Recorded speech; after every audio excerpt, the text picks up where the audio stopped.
Aí pessoal, para quem não acreditava que dava de pintar, de fazer pintura com compressor caseiro, tá aí ó. Vou fazer uma demonstração aqui rápida.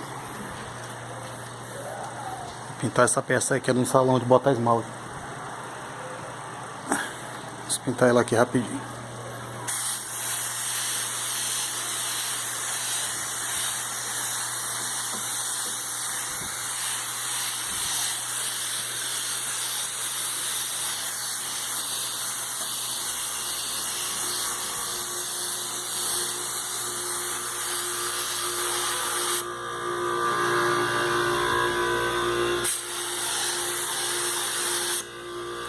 Acabou a tinta.